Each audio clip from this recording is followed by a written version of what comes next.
Well, as you can tell, this is supposed to be a very fun segment, but I have to mention that with the rising concerns among parents this Halloween over the safety of trick-or-treating and collecting candy from strangers, a great idea to ensure kids are still having fun and collecting treats has us with Joan Sturgis, Community Events Coordinator for Charleston Moms, who's brought a Char-BOO-terie board. It's great to have you here. Thank you. So I love what you've amassed because I am a fan of candy myself. So what gave you the idea to create a Char-BOO-terie board? Not only doesn't require any baking or refrigeration, it's pretty simple, and everyone does love candy. So kids, toddler, school-age children, they can help assemble these little makeshift characters for Halloween and then eat it afterwards. And it's amazing what you can do with an Oreo. You've given us a few examples so far. So you're going to actually show me how to make an Oreo spider. Yes. But as a mom, you have a 1-year-old, and you've got another one on the way. Yes. Congratulations. So I would think that also safety is at top of mind, but then also your creative juices start to flow. So Yes. So what would you recommend for other parents out there on how to put one together?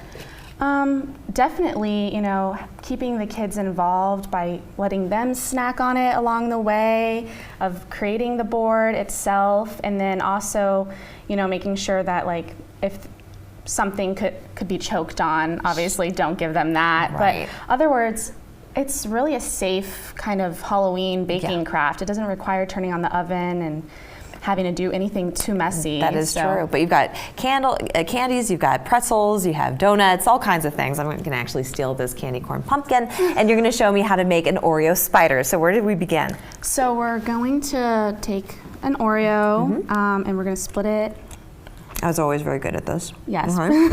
Yes, we did it perfectly. And then we're going to grab 4 pretzels each. Okay. We're just going to kind of try to split them in the middle as much as possible. And so these are the little legs. These are the legs, yes. Oh, cute.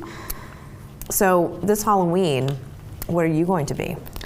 So we are actually going to participate in the Isle of Palms Halloween Carnival Parade, my family and my in-laws. So I'm going to be fairy godmother, and my daughter's going to be Cinderella. Oh, that's so sweet. And then my husband will be Prince Charming. Oh. Yeah, so Cinderella themed this year. I love that. Well, you're going to be having a boy, so I'm really Yes. interested in what next year's going to look like. I know, I have some ideas, but Do you? yes, I don't want to spoil it. Yeah, I know. Well, we'll have to have you back. All right, so now we've made the legs, so what do we do? So just put the Oreo right back on top. You could obviously use icing to secure it, but it's not that important. You're going to eat it in 2 seconds. Yeah, exactly. At least I am.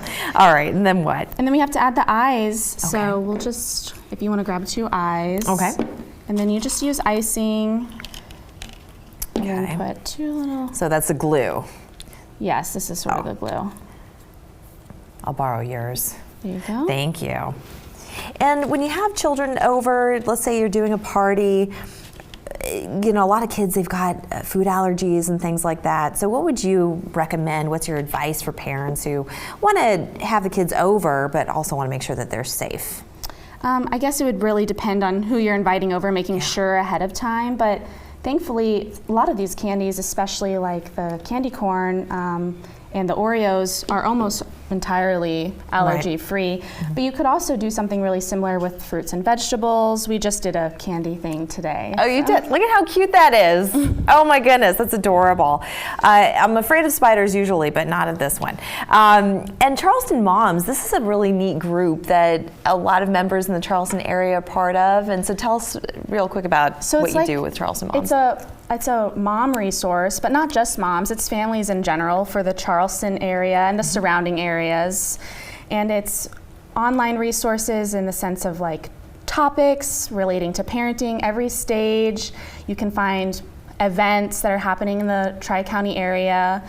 And then also local advertising for small businesses or even big businesses for what they can do to provide to help families and And also exchanging advice. And what I Yeah. shouldn't forget to mention is that you are an EMT. Yes. So professionally speaking, I'm sure that you have a lot of advice for moms on just how to keep kids safe, and if they have, choke on something, what to Sure. do. So Yes. you're a wonderful resource yourself. Yes, and that's why obviously I love something like this, because you can do it at home. It doesn't necessarily have to be trick-or-treating. That's great. Well, trick or treat, smell my feet, give me something good to eat. Thank you so much for coming on and sharing your Char-BOO-terie board with us.